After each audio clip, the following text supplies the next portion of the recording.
India's military capabilities at the moment and where to go from here? It is a known fact that there will be some deaths, there will be many wounded. We were neither logistically prepared nor tactically prepared.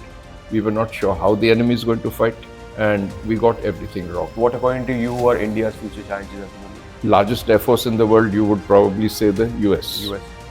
What if I were to ask you which is the second largest air force in the world? It's the USA as well for its navy. If you have to fight, then you should fight well. The enemy generally has only 3 courses open to him and chooses the 4th. Whenever we think of art of war, we are reminded of Tsun Tzu's art of war and other Western philosophy. Why don't we Indians also have an art of war? Of course we do. We have our ancient scriptures such as Mahabharata, Bhagavad Gita, Arthashastra, but we also need a modern philosophy in the art of war. That is why Col Gautam has written a book called Crafting a New Indian Art of War, which covers a lot of learnings from all the wars India had faced since independence, such as the Indo-China War in 1961, the war against Pakistan in 72, as well as the war in Kargil in 99. That is why I bring to you Col Gautam Das, who is a dynamic individual and ex-army officer, brings with him a wealth of experience in warfare studies, and we are going to be covering conversation about India's art of war and what all it takes to craft a philosophy. Stay tuned for an insightful conversation with Col Gautam Das. Before we start today's conversation, I've got one request. If you ever enjoyed the videos or found any value out of it, please subscribe to it. It really helps us as a channel to improve our content and bring better guests. Thank you again and enjoy the rest of the video. I would like to understand from you, what is art of war? War is a very major activity by any state and has always been from time immemorial. One thing is clear, there has always been war between groups of people, whether it was hunter-gatherer groups or later village republics or small kingdoms, empires, even village republics. So there has always been war. It's always been a major enterprise and not done casually because of the payments that get extracted by such a venture. Means you lose people, men, boys, all the younger men of the society. If you lose a large number of men and women, the society gets affected. Wars are undertaken obviously because there has to be something which this particular group, the state or the hunter-gatherer clan or whatever, desires beyond what it already has. Otherwise, there would be no wars. So therefore, it is a decision at the highest political level that is organizing it. Whether it is a village republic, or it is a kingdom, or it is an empire, or a hunter-gatherer clan. It is a decision taken at the highest level, no matter how that decision is taken, democratically, as in the old hunter-gatherer and modern democracies, or by diktat, as it was in the feudal eras of monarchies, and equally so on a larger scale in empires. Now, so therefore, the levels of war are what would determine it. One is at the physical contact, which could even be what in Hindi perhaps you might describe as hatapai, as has happened unfortunately only 4 years ago in Ladakh, in our case in eastern Ladakh, with the Chinese, owing to a peculiar set of political circumstances. It could be movements of large numbers of troops, and in the modern context, tanks and other warlike machinery and the huge amounts of firepower from long-range guns. Now, mostly the average Indian public does not understand the word guns. So let me clarify, guns means artillery and not handheld weapons, which are called personal arms. Personal arms and not guns. So all this has to move. A lot of large numbers of people have to get deployed and used. Now, so the top level decision is the political decision, and it takes what one would define as the strategic level of war. Now, as to we will capture so and so this area of our neighbor's territory because we want the water there, or that valley grows more grass, or is better for crops, and so on. Or the king doesn't like that king. I mean, the reasons could be many, but there has to be a higher political reason. That strategic level decides on strategy. How should we go about it? The next level below is where the art of war that I'm talking about comes in. it is often described as the operational level. That's where formations move. And a formation is a large, cohesive, organized body of troops.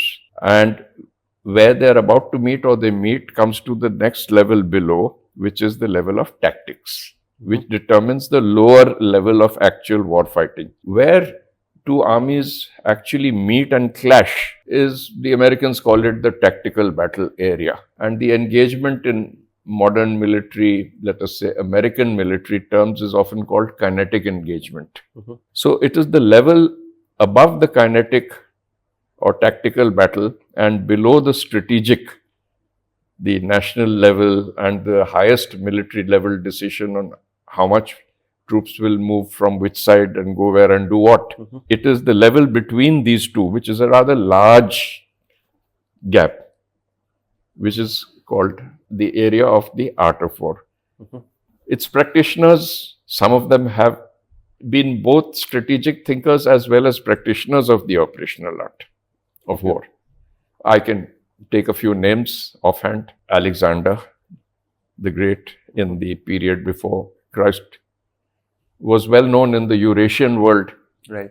And he was both at the strategic level and at the operational art level. The weapons and methods of those days were different. So the art of war, the thought process was different, and the actual tactical employment was different for obvious reasons. Moving on in time, there were a couple of very great strategic as well as operational art practitioners, strategic thinkers and practitioners. Take, for example, Genghis Khan. His given name when he was born was Temujin, but he later became Genghis Khan. Khan is a title meaning a very high-level field commander, like a corps commander or above, right, or an army commander. And it also, since in those days in Central Asia, and in the feudal system, such posts were only held by members of the royal family by and large. So it also meant prince or very often king also. So Genghis Khan was a strategic thinker and a practitioner of the art of war. His greatest marshal of the Mongols was actually not a Mongol himself by community, Sabutai. He was a master of the art of war. Starting from strategic thinking and actual practice, Sabutai was a master. Coming to closer times, Napoleon, whose strategic thinking, one may say, is right or wrong or otherwise, but he was acknowledged as the ultimate master of the art of war by his adversaries, entirely by his adversaries. That he was a great politician and a strategic thinker is besides the point, since we are talking of the art of war. The whole of Europe was scared of Napoleon, and his opponents have said that Napoleon's own presence on a battlefield was worth at least a corps of troops, like over 50,000 people. His own presence on a battlefield meant that he had, just because of his brain, he had 50,000 more additional troops available. So you're saying art of war is nothing but a link between strategic thinking and your experience that you hold in terms of... No, it is the actual functioning of military forces on the ground, since we're talking of ground forces in my book, and the actual physical art of assault or defense by the ground troops, which is at the tactical level. So this wide range is the art of war. So Napoleon was a master of the art of war, acknowledged by his opponents. I mean, it doesn't have to be him. There's been a lot of such strategic thinkers and military leaders who people look up to. There have been very few, actually. Very, very few. Coming to more modern times, there have been a strategic thinkers who were also military leaders on the ground. The great political leader Mao Zedong was also not only just a strategic, he was also a practitioner of the operational art of war. Coming even closer, in Vietnam, there was a history teacher who became a military officer. Wow. Well, Mao Zedong was a great student of history. So was Napoleon, for that matter. Mao Zedong was a great student of history, but not a history teacher. But the next person who was an actual strategic thinker as well as a practitioner at the operational art of war was General Vo Nguyen Giap of Vietnam, Mhm. who was initially trained to be a history teacher, then became an army officer and went on to become the general. So these are people who have been practitioners of the art of war at a fairly high level of the operational art of war. At certain lower levels, yes, there have been many good leaders. I've just talked of a few, otherwise the list will become too long. In our own country, since our independence, fortunately for us, we have not had too many wars. Mhm. And our country has not had wars raging over us like a lot of the world has had. Right. We have been very fortunate in the Indian subcontinent in the recent couple of centuries Mhm. that there have been no major wars. We have been free of wars, so to speak, relatively. The last major war was fought on Indian soil between the British and the Marathas, Right. right? Battle of Asai. But since independence, we've had a lot of smaller wars. We have had one in which the operational art of war came to the fore, and that was the liberation of Bangladesh. The rest have all been reasonably or somewhat limited in scope. Unfortunately, we lost one of them very badly. 1962. against China. 1962. So before we get into the if aspect, I would like to congratulate you on your new book, sir. Thank you. You want to speak about the book, sir? What is your idea of the book, sir? Okay. Shivam, in a way, I'm glad you asked this question. In my mind, this book was born due to a sense of grievance and of sorrow. I'll tell you why. That was primarily 1962. In 1962, I was a boarding school boy in the Northeast, in Darjeeling. Being from an army family, it hurt me even more. We finished our class 10 exams, and in November, a month after, just as the war was ending on 14th November, and we came down to Siliguri, all the boys who were not staying back for the senior Cambridge exams that year, which were the first week of December. The rest of us came down to Siliguri, and that is where we actually saw these hospital trains taking our Indian wounded back into hospitals in the interior, meaning interior India. And those of us who were from the armed forces, families in particular, were very hurt and upset that the army that we grew up in Right. as children, we were cocooned by the army in growing up in that bubble, that it was our men that were in this pitiable condition. It is a known fact that there will be some deaths, there will be many wounded. What we don't expect is that we will lose badly. Unfortunately, in 62, we lost badly. The humiliation was global. Our Prime Minister's heart got broken, and then he passed away not too long after that because of various reasons. But primarily that he hadn't expected this kind of thing to happen.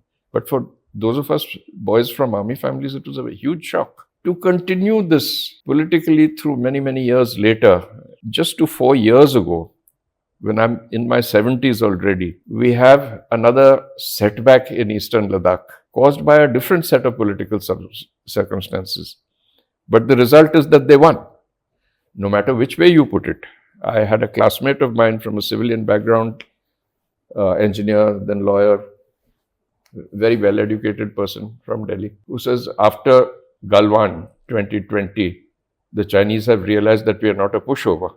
My answer to such a person who's a very decent nationalistic Indian is that actually I have the opposite takeaway, that the Chinese learned that we are a pushover because they achieved what they had always wanted, the 7th September 1959 claim line. And we used to hold more than that. And they had asked for it, and their Prime Minister had come here and sat here in Delhi for about 10 days, a week to 10 days, trying to get our Prime Minister to agree, let's negotiate on this. And our Prime Minister refused to negotiate. So that is the line. And he went to the Deputy Prime Minister, Home Minister's houses, Premier Xu and Lai. It is partly because of that 62 happened, that our government did not agree to even discuss all this. And now, so many years later, after 1962 and 2020, we reach a situation wherein they achieved what they had asked for in 1959. That we are holding that in strength, we reacted by reinforcing, blah, blah. All that is fine. But the point is they've achieved what they wanted. And that is a setback. I am grieved. And that is why I say this is a grievance on my part. There are many reasons. In this case, we did not actually fight, as in what I'm talking about. But in 62, we lost in actual fighting. Here, we lost due to certain political circumstances or lack of clear direction, or certain officers holding important positions in which they're expected to take actions for safeguarding our national territory, for which they hold commissions from the President of India and not appointments, commissions which all of us army officers and other officers of the Air Force and Navy have had also hold. That we will act at the time as required in the interest of the defense of our territory. Right. Some of them kept looking back over their shoulder. Had they acted in time, this would not have happened. It's a grievance for me. Now you may ask, why? Is it the art of war that you're talking about and not the other set of circumstances? And that is because the related aspect is, I think we don't have appropriate tactical doctrine to deal with either plains warfare or mountain warfare, plateau warfare on the Tibetan plateau fringes. We have not done as well as we could have in some of the engagements that we have fought. Some have been small wars, some have been actual wars, though of limited duration. And I believe that is because of a certain certitude or certainty that seems to have crept into the minds of the entire officer cadre of the army, that wars are fought in only one particular way. And that particular way is something I am against, because while it is an extension of the earlier British way of war, the only way that we seem to be conducting these engagements that we have had is by throwing either infantry battalions or armored, that is tank regiments, serially at the enemy, one after the other, as opposed to a concerted plan. Now that can be argued. I was a middle piece officer when I left the army, not a general. Many may well say, what does he know? Which is why I have taken pains to give specific historical examples, both good and bad, of where we did well and where we did not do well. So if you would talk about the future challenges, what according to you are India's future challenges at the moment? If I am to answer this question, I'll be going outside the scope of the book, but nevertheless, I'll take a word. I will not dwell on it. I will just a few points like this, this is what I want to hear. Right now, and what I'm saying is not strange or new or illuminating or radically different.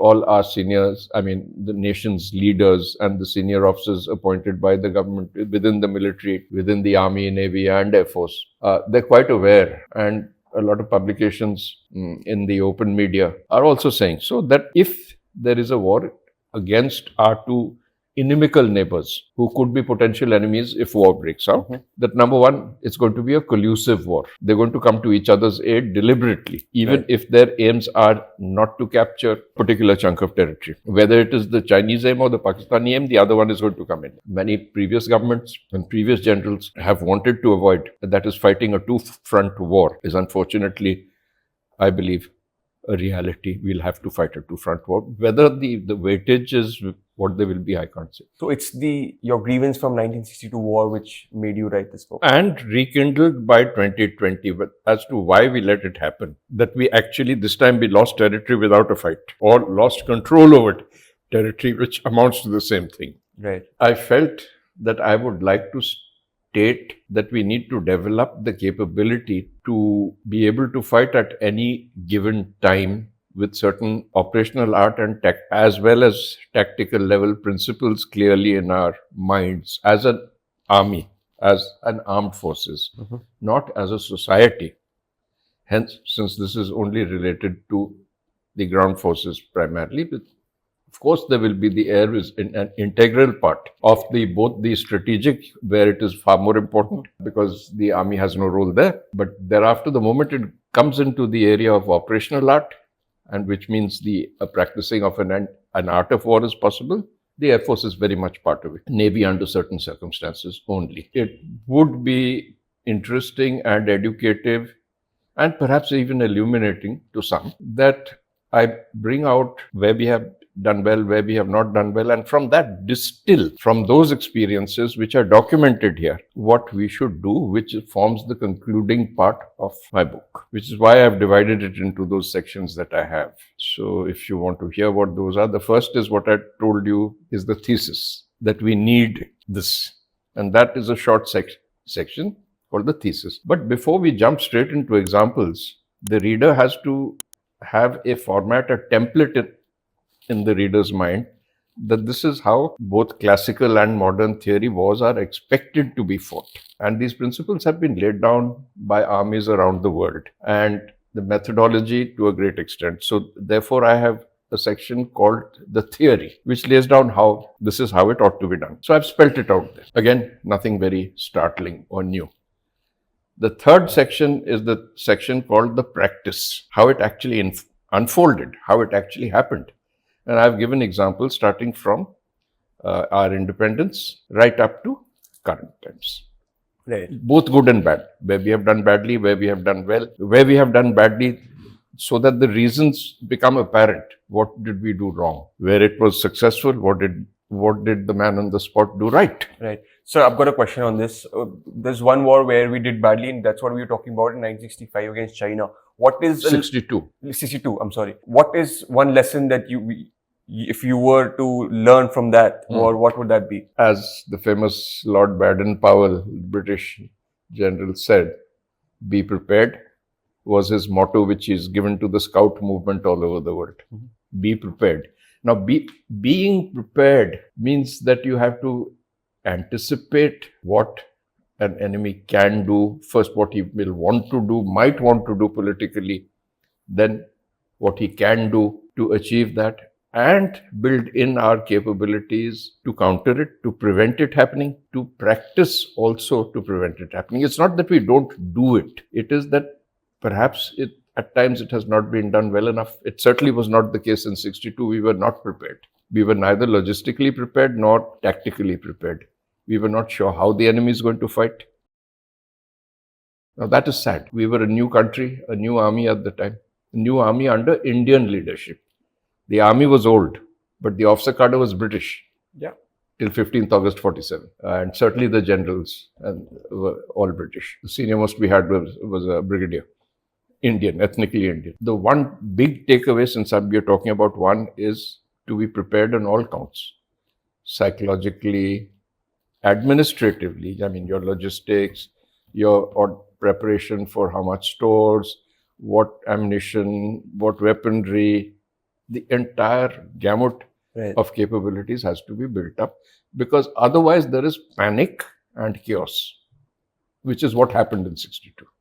Unfortunately, it's not that troops did not fight well in many of the places, but where the troops fought well, the upper direction was wrong. If you were to formulate one policy as a military strategic thinker, an expert, what change? I'm not an expert on strategic thinking, but I've confined myself to this level. What policy would you add to the current military, and how could they improve? The first thing is actually a strategic one, though I disclaimed any knowledge of it or expertise. We must have a offensive policy. A purely defensive policy leads to a lot of problems. And I'm not saying an offensive policy a la the Americans. That means attack Iraq, attack Afghanistan from thousands of kilometers away, or attack countries in Southeast Asia or in West Asia. For a defensive position, a broad defensive position at the operational level of war, where an art of war can be practiced, it should be offensive, is my one major issue on which I have dwelt here. What does offensive mean? Would you offensive means that if required to fight by somebody preparing to or launching themselves against you, your reply on the ground should not be merely to sit in your trenches and prepare to take on the enemy. It should be to take the battle into the war, the battle there, and also the war into that aggressor's territory. Partly there, partly elsewhere also. Not necessarily there, which I do believe is lacking now. But that's a political direction. So your new book primarily talks about all the experiences from all the different conflicts and wars India has been a part of since independence. All the examples are from after 15th August 47. So it's about the experiences. In the third section, which is called the practice. Right. Right. So in that, after having looked at what I say is what is wrong and what is needed in the thesis, then the theory, how are wars to be fought. And then we go into the practice, and I give all these examples. Somewhere we have done well, somewhere we have failed miserably. I mean, they're there, I can name them, but since I wrote the book anyway. But these are documented examples, and this is academically referenced. Does your book also include about India's military capabilities at the moment and where to go from here? No, it talks about military capabilities at the moment in a general sense. It is not military capability at a national level that I'm talking about. I'm talking of the art of war, period. I'm not talking of India's military capabilities, whether we can defend ourselves against country A or country B, which will also include things which are related to your foreign policy and to your defense policy, because it will include strategic missiles, both nuclear and conventional tipped maybe, and it will include your policy on the use of those weapons, whether you have a triad or not, that is sea, land and air for those weapons. Now, all those have to be gone into an entire capability thing. I'm deliberately not discussing them. I've mentioned it. I have a section on nuclear deterrence, which is just to explain the brief. This is what it is, and it does. There's no further discussion or details on that, deliberately, because those lie at the intersection of foreign policy and defense policy at a much higher level than what I'm writing. They matter, provided the people who are wielding it know how to use it. So that is the best defense in today's time. No, the Ministry of External Affairs also involved. The PM was involved. The Cabinet Committee on Security is involved. It's not a purely army affair. Of course, no. But what I'm saying is nuclear deterrence is the best defense in today's world. Not necessarily. I would not want to get drawn into a discussion on nuclear deterrence, because I could write a book on nuclear deterrence. It's a subject by itself. And in fact, soon after the Americans bombed Japan as the best and most economical way of ending the Second World War. And I agree with that, because it would have been a very costly affair for the Americans to try and actually capture Japan, with the Japanese, every man fighting till the last breath, right? Right. And in fact, my father, who was a prisoner of war of the Japanese, welcomed this as the only way they got saved. The point here is, it is a political weapon at a very high level. It is also a strategic military weapon. The whole idea is, as far as possible, not to have to use it. Not to have to use it, but to know how to use it if required. Now, those go into decisions at the CCS, Cabinet Committee on Security, Ministry of External Affairs and Ministry of Defense. And of course, the Prime Minister is a member of the Cabinet Committee on Security. It is at that level. This book is not at that level. Okay. It's not that I cannot discuss it, but we are not discussing that. Right. When we hear the word art of war, Sun Tzu's art of war has a very, great upbeating of it. Like people, when you think about the word art of war, you think about Sun Tzu art of war. How is your book different? Since it's a strategic and a very philosophical kind of book, the Sun Tzu art of war, what is the difference between your book and... Yes, absolutely. Mine is very different from Sun Tzu in that I have defined art of war as something that is practiced on the battlefield. Okay. Not as part of statecraft, which I have not. Sun Tzu includes statecraft. Right. It includes military strategy as a policy. Those I have not included deliberately, because I am looking at the operational art of war, and that influences the tactics, kinetic engagements in the tactical battle area. So it results in those. So I have confined myself to this particular level, because if your generals and your politicians have got it right, if your troops get it right, if your people on the ground get it right, the country cannot go wrong. Problem that can occur is they may have it right and you don't have it right on the ground, or vice versa. Right. In 62, the units where they could fight, they fought well, but there was problems above. The reverse can also be true. The Americans won every battle in Vietnam and lost the war. So it's not that the tactical battle area, they made mistakes. They did not. They won every battle and lost the whole war. So this is at the battle level. Whether the seniors, whether the political leaders and the topmost generals, they lose the war, I am not going. If you were to bring in these the statements, craftsmanship and the philosophy aspect of a war, you would talk about Arthashastra and Gita instead. Yes, perhaps those Sun Tzu's art of war and so on, all those. But I am at the level which there is actually a word for it, though it's in French. Coup de wheel. And I've explained it here. Coup de wheel means stroke of the eye. Right. That was the battlefield genius of Napoleon. Not only him, but he chose his generals who had that kind of feel of a battlefield. If you have to fight, then you should fight well. And their generals, he had some excellent generals. Murat, for example, a great cavalry general, who was not from a very high background, but he was good on the ground. Right. And so he promoted him to general. He himself had coup de wheel. The ability to judge from the situation reports or even what you're physically seeing in that era, in the 18th century, they actually could see the battlefield. Having a practical knowledge, basically. Having a practical knowledge. Starting from a base of having practical knowledge. That's what when you said that, sir, I connected it to how Russia's capabilities are much higher right now because they have no practical knowledge with warfare against Ukraine at the moment. So if they were to get in a war, wait one. So you're taking me into Ukraine and you're saying Russia is much better off at the moment. Yes, I'm saying because if Russia is to have a war with the US, they would have an upper hand because of the experience that they're gaining against Ukraine at the moment. Would you agree? It's not a question that can be answered that simplistically, Shivam, because if the Russians have to fight the Americans, they're not going to be fighting the Ukrainians, and they're not going to be fighting in the same way. And it's also going to be a defensive war. I mean, with the Americans attacking, because American policy is not to fight a defensive war. They will take the war to the Russians. So, I mean, the scenario completely changes. Right? So I would not wish to comment on a hypothetical scenario of this nature because firstly, I don't think I should venture to make guesses on it, even if I've studied it. But since you're saying that experience is what Napoleon used to get experienced generals, and Russia has experience in today's world, which is rare. Yeah, but it's experience of only one kind.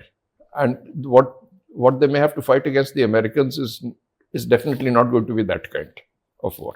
Fair. So I would say that this question does not lead to the answer that you're looking at.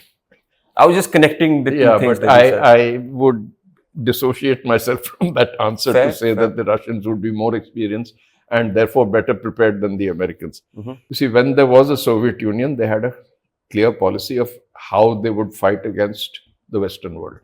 Right.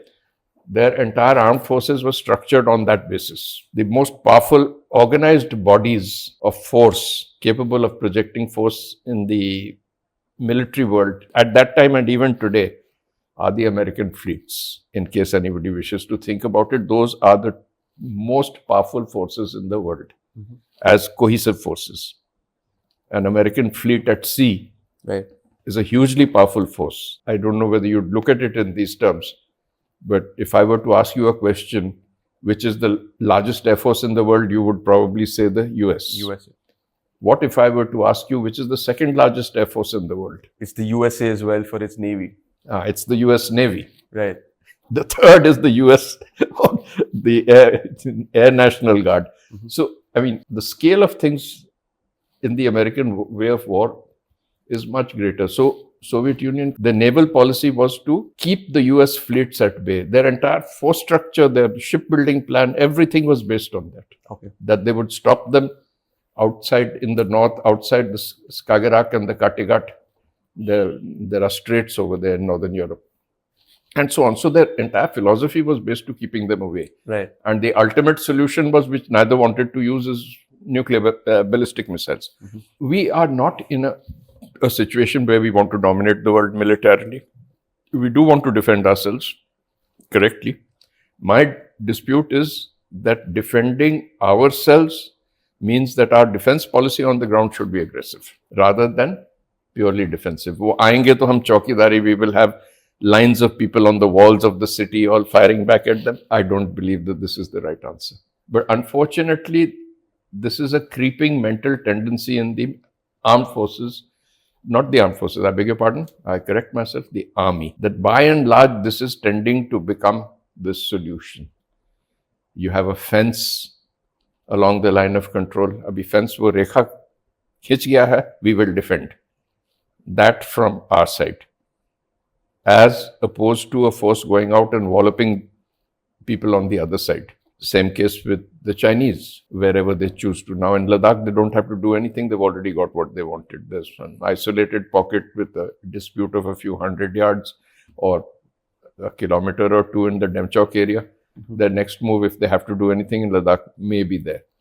And then where that big interest lies is in Arunachal Pradesh, and we need to be prepared accordingly. Right. But that aside, our defensive policy should be offensive in nature. Right. If you can understand the difference, I've been trying to explain. Got it. So coming back to the book, sir, what would you tell a reader? Like what approach? It depends on what background the reader comes from. A military leader, a political science reader who is interested in warfare as a national activity, I would say read from beginning to end. Otherwise, the lay reader who does not wish to learn the theory may just as well read the section on practices, because that gives a good and bad examples starting from independence to current times. And in current times, fairly recently, we had the 1999 border set of skirmishes, which we might like to call a war, the Kargil War. No major war as such, except in 1971, where the major war was in the Eastern Theatre alone. And again, it was not purely a defensive posture, but the offensives were not very major in the Western side. So we don't know what the future holds, what kind of war we may be forced to fight. I'm saying be prepared, have a plan in hand, have a tactical doctrine on the battlefield, because you cannot practice every single option. As the famous Prussian general, Prussia being one of the German states before they were unified, produced all their greatest generals. The Baron von Moltke said, the enemy generally has only 3 courses open to him and chooses the 4th. So you don't know what the enemy may do. You may think that it's going to do this or this or this and does something else. You need to be prepared for that also. This is an attempt to mentally prepare for that 4th course the enemy may take. So if you're prepared to fight and know how to fight well, you need not be experimenting on the battlefield. Right. Wow. So this has been an insightful conversation with you on the subject of art of war. Before we go, I'm going to ask you a few personal questions. First, I'll start with a question about how your experience has been with getting published with Pentagon Press. With Pentagon, I have not published directly. I'm a visiting fellow in CLAWS, the Center for Land Warfare Studies of the Indian Army, which is the Indian Army's internal think tank. And as a visiting fellow there, they have asked me at times to write on certain topics. As it happened, they chose your publishing firm to publish my books. So I cannot say that I've had an experience of dealing with Pentagon Press. It's CLAWS who was dealing with you, but I'm quite happy with what they produced. So I have no complaints. I'm happy with what, and the people who were working on my book through CLAWS have been, thanks to the founder, your father, have been a very cooperative and understanding sort, where I have tried to project my ideas of what the book should look like. We are not now talking about the content. Perfect. What it should look like, what it should feel like, the quality and the level of illustrations and so on. So I'm quite happy that way. But it's been the Center for Land Warfare Studies which has done your book. This is the first one I'm doing with Pentagon Press, in which the think tank is not involved. There's this question I ask all my guests is about what is one particular book that you wish you would have read earlier in life, sir? I must confess that I think I've read most of the books that I wanted to early enough in life. And as a matter of fact, a lot of them are books on economics, not warfare, right? Macroeconomics in particular. So I've been fortunate that I've been exposed to most of them and I've read them. The books on war, I again have been fortunate that most of the good books that have been written over, at least since the Second World War, and some extremely good authors, including one who got a Nobel Prize for Literature, who was also the Prime Minister of a country. You would know. Who? Prime Minister Manmohan Singh. Prime Minister Manmohan Singh? Of course not. Winston Churchill. I thought you were talking about India.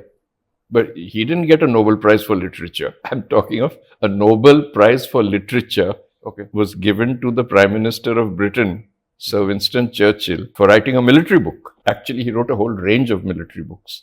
I won't go into it. I'm fortunate I've read some of them. Excellent writer.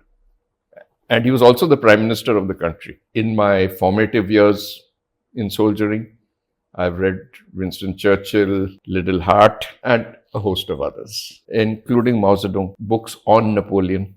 Right. That's what gives you a different perspective of people as well. Well, actually, the books on Napoleon were the two classic books. Were one was written by a German and one was written by a Frenchman, Clausewitz and Jomini. And they studied his wars and they produced what was then classical military writing of the time. And they remain in circulation as classical military works even now. Both Jomini, who was a general himself, so was Clausewitz. Thank you so much again, sir, for your time. This was a very insightful conversation for me, and I'm sure it was for the audience as well. Let's hope so. Thank you so much, sir. Yeah, thank you. Thank you for calling me, Shivam. If you enjoyed the episode or got some value out of it, make sure to like, share, and subscribe. Until then, keep reimagining yourself and know that the power of change lies within you.